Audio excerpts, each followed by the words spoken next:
Pine martens used to be the second most common carnivore after the weasel, but now they're the second most rare, second only to the wild cat. Their numbers declined with deforestation. Britain went from 99% tree cover to just 5% at the end of World War I.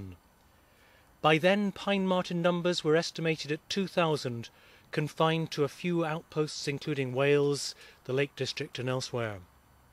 Today the populations in Scotland and Ireland are thriving. Elsewhere in Britain there are hot spots such as Snowdonia where there are many sightings. They have long legs and are about the size of a small domestic cat with a bushy tail. Typically they are a rich chocolate brown with a yellow bib extending down the chest. Their large rounded ears and pointed nose give the face a heart-shape appearance. The challenge is to obtain concrete proof.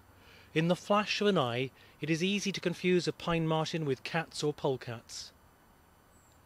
A tried and tested way to obtain proof is to do a DNA analysis of their scats. The scat needs to be reasonably fresh, as it's the mucus that carries the DNA.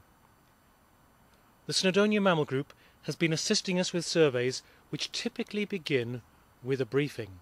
In the bag, like so, and try and get it right in the bag so you don't have anything smeared around the top of the bag. And once you've used the lolly sticks, put them in the bag marked used and don't use them again, because once they have DNA on that, if you use the sticks again, the DNA will be contaminated for the next scat you pick up. So yeah, just put all the used ones in the used bag. And that's the methodology for picking up scats. And what to look for is just anything that you think could be pine marten, but also anything that you're not sure what else it could be. So if it's obviously fox or badger or dog, then don't pick it up. But if it's something that looks particularly interesting and you can't confidently identify what it is, then it's always worth picking it up. And the one positive scat we have had from this study looked nothing like a mammal scat. It was red and purple gelatinous blob in the middle of a path, which looked possibly like bird, and John Messenger picked it up out of desperation more than anything, and it actually came back as pine marten. So the scats can really vary depending on what the martens have been eating. So if you do see something that's gelatinous and a funny colour that has berries and it's not underneath a tree canopy, it's always worth picking it up because it could be marten.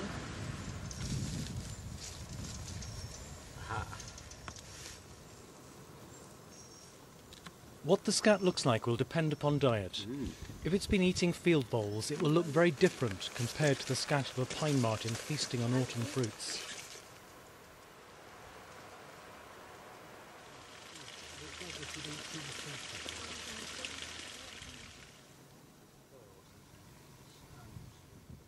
A good and easy place to search is along forestry tracks, especially at junctions where paths meet up and the marten might want to leave a signal and mark a boundary.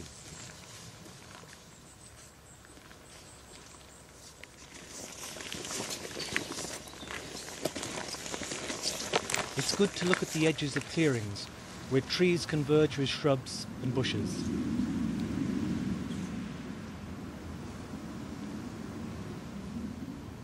Likewise alongside streams,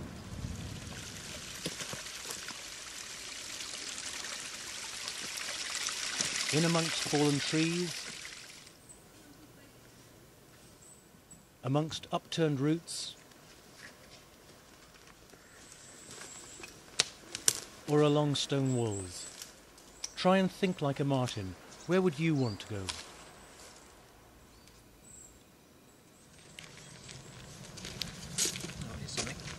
Try and avoid the obvious dog and fox scats.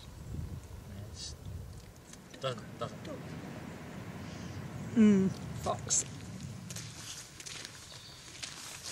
Once you find a likely specimen, take out one of the pre-numbered plastic bags and photograph it alongside the scat.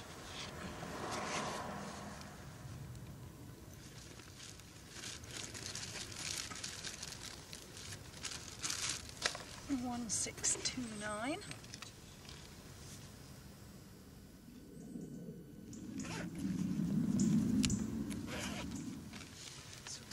Make a note of the grid reference, the reference number for the Scat, SH, yep. and a description of the location. 648169. 629 photo taken. Yeah. Descriptions on the track side, isn't it? On side of track, yeah, full of fruit seeds. Right. So let's write on the bag. Write the details onto the specimen bag itself. 648 416. I'll hold the bag and you can. Then using wooden lollipop sticks, Scooping, gather up a so we don't small get amount it of the on Scat, a bit like using chopsticks. Yep. Yep. The used sticks should be placed in a separate bag to avoid cross-contamination, and the sample stowed away in a crush-proof container for carrying back to base. Number 8. Finally, mark the location and essential details onto your route map.